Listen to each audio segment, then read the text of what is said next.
Nos últimos anos, várias maneiras de se fazer jejum intermitente receberam considerável interesse, como estratégias dietéticas alternativas para o controle de peso e a melhoria da saúde metabólica. Essa prática consiste na restrição calórica, alterando o padrão de consumo energético e ou o horário de ingestão, de modo que os indivíduos passam por períodos de jejum frequentemente repetidos. Existem diversos motivos que levam uma pessoa a fazer jejum, dentre eles motivos religiosos e políticos. Entretanto, nos últimos anos, essa prática se popularizou nas redes sociais, com várias famosas e blogueiras que utilizaram dessa técnica para a perda de peso.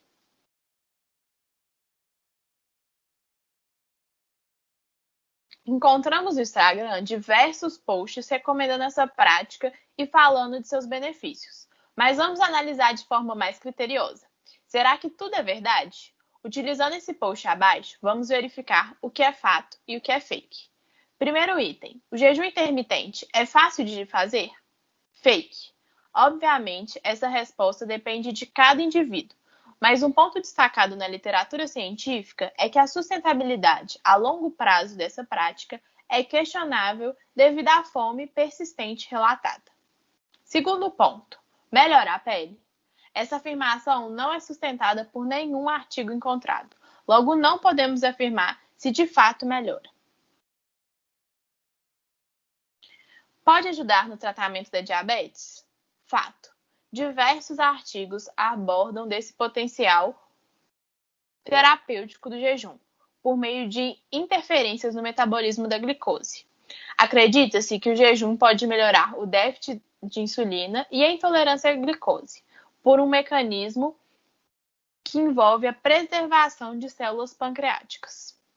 Protege o cérebro? Fato. Os mecanismos pelo qual o jejum protege contra disfunção sináptica e déficits cognitivos em modelos experimentais de camundongos ainda são desconhecidos, mas podem incluir reduções no estresse oxidativo, preservação da função mitocondrial, aumento da sinalização de fator neurotrófico e autofagia por induzir a expressão de antioxidantes e fatores neurotróficos. Emagrece mais do que outras dietas? Fake. É fato que o jejum intermitente emagrece. Entretanto, o resultado é igual a qualquer outra dieta hipocalórica. Inclusive, isso é um ponto discutido em vários estudos, ao afirmarem sobre o emagrecimento.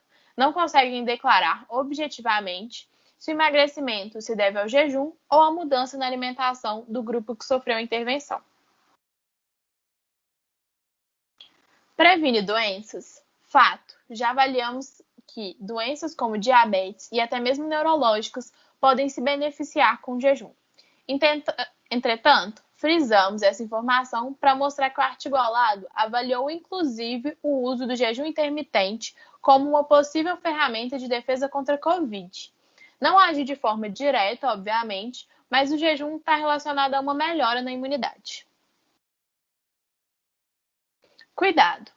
Apesar de todos os itens terem sido validados por artigos científicos, algumas observações devem ser feitas. Os mecanismos ainda são pouco elucidados, as amostras estudadas deveriam ser maiores, o período de intervenção foi curto, algumas padronizações do tipo de dieta e grupo controle devem ser feitas e ainda são poucos estudos clínicos em humanos, a maioria experimentais em ratos. Como essa prática pode impactar o público leigo? O jejum não é uma prática indicada para todas as pessoas e nem todo mundo conseguirá alcançar os resultados esperados. Isso pode gerar grande quebra de expectativa e insatisfação no indivíduo, sem mencionar que muitos dos benefícios relatados por influencers não há evidências científicas. Além disso, algumas pessoas acabam descontando na refeição seguinte, consumindo uma grande quantidade de alimentos. Essa realimentação deve ser feita com muito cuidado, pois há casos até de morte dependendo do tempo de jejum e como a primeira refeição é feita. Outro ponto é a carência de vitaminas e minerais. Isso pode ocasionar cansaço sem razão aparente, pouca energia, palidez e doenças frequentes. Não ingerir vitaminas e minerais pode ter implicações de longo prazo sérias na saúde. Pessoas que jejuam sem supervisão acabam fazendo esse processo de forma inadequada, podendo acarretar em desnutrição, desidratação, baixo nível de açúcar no sangue, fraqueza muscular e desatenção. Além disso, o jejum pode não ser o melhor indicado para todos os pacientes, pois cada pessoa tem uma demanda metabólica diferente. Por fim, fica essa dica de um documentário do Netflix chamado A Indústria da Cura. Em um dos episódios, aborda sobre o jejum de forma crítica e interessante. E essas foram as referências utilizadas da parte de jejum intermitente. Olá! Agora nós vamos falar sobre o segundo assunto que decidimos tratar durante esse trabalho, que é: uma dieta sem glúten é mais saudável? Primeiramente, o que é o glúten? O glúten são prolaminas no endosperma de sementes da tribo Triticeae, que inclui espécies de trigo, cevada e centeio. De uma maneira geral, o glúten é uma mistura de duas proteínas, as gliadinas e as gluteninas, e é encontrado nos cereais. O glúten confere elasticidade e viscosidade à massa, quando hidrolisado. Quando que a moda da dieta gluten-free surgiu? A dieta livre de glúten existe há bastante tempo, mas se popularizou e ganhou bastante força mesmo a partir do ano de 2010, quando algumas artistas como a Juliana Paz, a Luciana Gimenez e a Isis Valverde divulgaram em revistas de saúde e beleza feminina não comer glúten a fim de garantir um corpo magro e esbelto. Atualmente, a dieta tem ganhando muita força, principalmente devido à influência das redes sociais e da propagação dessa dieta pelas blogueiras, que afirmam manter o bom peso devido à ausência do glúten na alimentação. Bem, nós escolhemos a seguinte notícia para analisar aqui no trabalho, que é: viver sem glúten, veja 7 benefícios para quem adere a esse tipo de alimentação.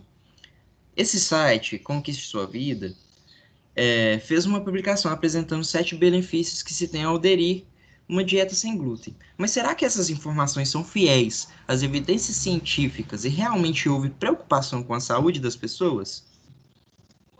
Vamos analisar. Primeiramente, podemos notar que há um conflito de interesses. O site é financiado pela TAECI, Indústria de Alimentos para pessoas que possuem restrições alimentares. Durante a matéria, são citados 7 benefícios de uma vida sem glúten, que são, teoricamente, a melhora na digestão, contribuindo para a redução de sintomas de diarreia, refluxo e cólicas intestinais causadas pela sensibilidade ao glúten.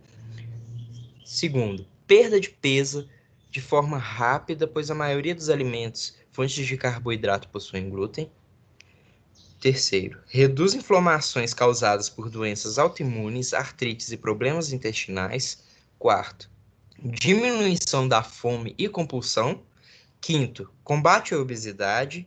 Sexto, diminui alterações de pH que provocam danos aos ossos. E sétimo, previne o aparecimento de osteoporose e anemia nas pessoas que apresentam a sensibilidade ou alergia à proteína do glúten e que acabam comprometendo o funcionamento normal do intestino. Mas será que esses benefícios são verdade mesmo ou são mito? Bem, glúten pode ser tranquilamente substituído na nossa rotina alimentar. De fato, o nosso país tem um potencial produtivo para subsidiar uma alimentação diversificada e nutricionalmente balanceada, sem depender da importação do trigo, cereal não nativo popularizado em nossa cultura alimentar no século XIX. Porém, as presentes alternativas ao glúten possuem um custo elevado, o que não condiz de forma genérica com o poder aquisitivo da população brasileira. Além disso, lidar com a contaminação cruzada do glúten no processamento e preparo dos alimentos, considerando a função social de comercialidade, também é outra dificuldade quando se trata do público com doença celíaca. Melhora na digestão, menos diarreia, menos refluxo, menos cólicas intestinais causadas por sensibilidade ao glúten. Para o caso de quem é portador de CGNC, ou a sensibilidade ao glúten não celíaca, após o descarte da possibilidade de DC, ou doença celíaca, e de AT, que é a alergia ao trigo, sim, No entanto, pessoas que apresentam condições normais de saúde para a digestibilidade do glúten não há evidências científicas de melhora na digestão com a retirada do glúten da dieta. Há perda de peso de forma rápida, pois a maioria dos alimentos fonte de carboidrato possuem glúten. Falso. Não há evidências de que a dieta livre de glúten leva a qualquer perda de peso. As pesquisas mais atuais indicam o oposto, devido a maior consumo de alimentos processados, substitutos dos carboidratos fontes de glúten, com maior teor de gorduras. Tais estudos revelam a prevalência de adultos celíacos que não tiveram diminuição de peso corporal com a adesão à dieta gluten-free, e de prevalência do aumento do IMC e de obesidade em crianças celíacas após a adesão à dieta gluten-free. Diminuição da fome e da compulsão por comer. Falso. A dieta livre de glúten, enquanto uma dieta restritiva, pode estimular o comer emocional, ao gerar uma mudança no hábito alimentar pela lógica da proibição de um suposto alimento. Combate à obesidade. Falso. Na realidade, como tende a levar ao aumento de consumo de industrializados, tem inclusive se tornado um fator relacionado ao aumento da prevalência de obesidade em crianças celíacas após a adoção da dieta gluten-free, por exemplo. Diminui as alterações de pH que provocam danos aos ossos. Falso, pois 1. O nosso corpo possui um sistema tampão para manter o equilíbrio do pH. 2. Fatores gerais que ajudam a diminuir as alterações de pH, evitando a desmineralização óssea excessiva, são o consumo baseado em alimentos in natura, especialmente legumes, frutas e verduras, atividade física regular, não fumar, não exceder o álcool, evitar ultraprocessados e evitar estresse emocional. A dieta gluten-free previne o aparecimento de osteoporose e de anemia nas pessoas com CGNC ou DC ou AT, e que acabam comprometendo o funcionamento normal do intestino. Falso, pois as pessoas com DC, que dependem exclusivamente da dieta livre de glúten, assim como as pessoas com SGNC e as com a alergia ao trigo, que levam uma dieta gluten-free, precisam de orientação profissional para evitar a osteoporose e a anemia, devendo ter atenção à injeção adequada de cálcio e de outros minerais e vitaminas, além da atenção à evolução da absorção destes micronutrientes. O que vai prevenir da osteoporose e da anemia será o diagnóstico quanto antes possível dessas doenças a esses indivíduos. As vantagens são bem representativas e imediatas, pois leva à diminuição do consumo de alimentos industrializados. Falso. Pelo contrário, a dieta gluten-free tende a levar ao aumento do consumo de industrializados, fator inclusive relacionado ao aumento de IMC em crianças celíacas, por exemplo. Vantajoso é simplesmente evitar o consumo de alimentos ultraprocessados. Bem, como que essas informações podem acabar impactando o público leigo? O público leigo pode ler essas informações falsas em blogs, publicações em redes sociais, vídeos pela internet, conversar com conhecidos, parentes, entre outros, e levar essas informações como uma verdade absoluta, incluindo essa dieta sem glúten em sua rotina, sem nenhuma orientação de um profissional, o que pode levar a se adquirir efeitos indesejados em sua saúde, como ganho de peso ou deficiências nutricionais, por exemplo. A exclusão de alguma substância na dieta pode causar diversos efeitos na saúde, e na maioria dos casos deve-se excluir alguma substância apenas de forma temporária e com um objetivo específico, como é no caso das pessoas celíacas. Essas informações atravessadas também podem afetar o público que realmente possui uma restrição alimentar relacionada ao glúten. A falta de diagnóstico correto da doença celíaca no Brasil e as informações incorretas encontradas na internet sobre o assunto podem levar os celíacos a adotarem uma alimentação que pode trazer complicações à sua saúde ou até mesmo piorar o seu problema. Não existe uma estatística do número de pessoas celíacas no Brasil, o que causa uma subnotificação e uma dificuldade no tratamento pelo sistema de saúde. Isso faz com que muitos médicos confundam os sintomas com azia, intestino irritado ou até mesmo gastrite. e já mediquem o paciente sem antes mesmo fazer exames específicos para confirmar o que está acontecendo. Com isso, esses indivíduos ficam expostos a um falso diagnóstico e não acabam e nem tratam a origem do problema. Bem, o que podemos concluir a partir disso?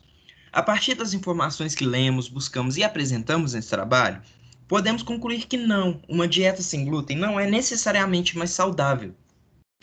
Como foi mostrado em nossa apresentação, uma dieta sem glúten feita sem orientação pode até ser prejudicial à saúde e causar efeitos não desejados, como o ganho de peso e a deficiência de alguns nutrientes. As informações cruzadas e equivocadas sobre essa dieta pode levar o público leigo a adotar esse tipo de alimentação de forma desnecessária e equivocada. A subnotificação e a falta de informação adequada sobre a doença celíaca no Brasil contribui para que essas informações se espalhem com maior facilidade e faz com que muitas vezes médicos não deem o diagnóstico correto para os pacientes portadores desse problema e dificulte o tratamento do mesmo na rede pública de saúde. Bem, esse foi o nosso trabalho. Obrigado pela atenção e até mais. O nosso grupo ele é integrado pela Gabriele Jade, Hortência França Ribeiro, Jade Avelino, o Jonathan Regis Vieira, Matheus Júnior e Sofia Pires.